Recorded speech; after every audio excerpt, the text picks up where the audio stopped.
कीजिएगा अपने ऑप्शनल को। सर बहुत सारे बच्चों का ये क्वेश्चन आ रहा है कि निबंध की तैयारी कैसे की जाए और अपने निबंध में ज्यादा से ज्यादा नंबर कैसे लाए जाए।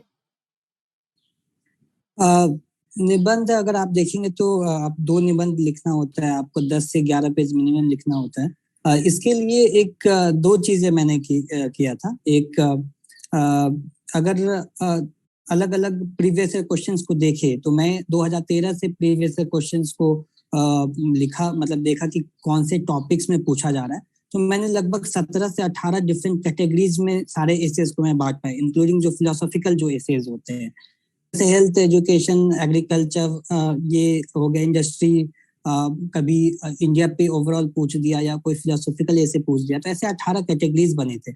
अब मैं एक पैटर्न देखा कि ये जो भी टॉपिक्स हैं ये योजना से बहुत अच्छे से कवर हो जाता है। जो भी योजना आता है वो काफी अच्छे से आता है। उसमें आर्टिकल्स अच्छे होते हैं।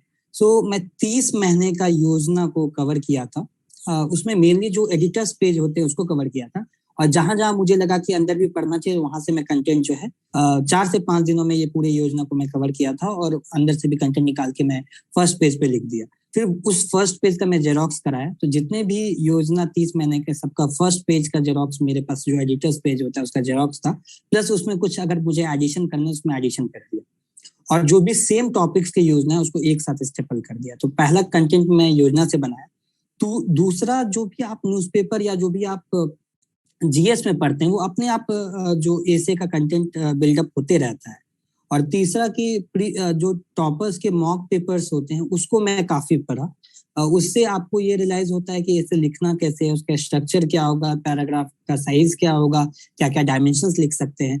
तो प्रीवियस ईयर टॉपर्स के मॉक पेपर्स होते हैं वो कहीं से भी मिल जाते हैं, उसको मैं पढ़ा, उसको स्टडी किया, उसके नोट्स भी बाकायदा बनाया। फिर इसके साथ साथ जब प्रीलिम्स समाप्त हो जाता है, जब मेंस की तैयारी करते हैं, तो उसमें फिर जो करंट एग्जांपल्स आते हैं उससे मैं एनेक्डोट्स वगैरह बनाया, कुछ स्टोरीज वगैरह जो मुझे अच्छे लगे, जो मैं ऐसे में यूज कर सकता हूँ उसको अलग से लिखा, कुछ कंक्लूजन्स अपने से बनाए, कुछ जो कोट्स होते हैं उसको अलग से लिखा, जो कंक्लूजन लाइंस में मैं कोट्स यूज कर सकता हूँ, ऐसे 18-20 कोट्स अलग से लिखे, और फिर कुछ एग्जाम्पल्स वगैरह अच्छे से प्रिपेयर किया।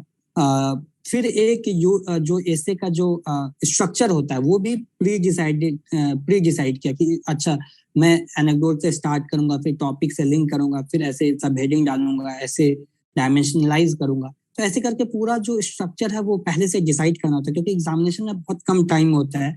आपको जो भी मेहनत करना है एग्जामिनेशन के बाहर करना है, ताकि एग्जामिनेशन हॉल में आपको कम से कम मेहनत लगे। तो ये सारा चीज डिसाइड किया, फिर मॉक पेपर्स लिखा, और कंफर्टेबल हो गया कि मैं कोई भी ऐसे को मैं अच्छे से 10 पेज 11 पेज लिख सकता हूँ। तो ऐसे करके जो है वो मैंने तैयारी की।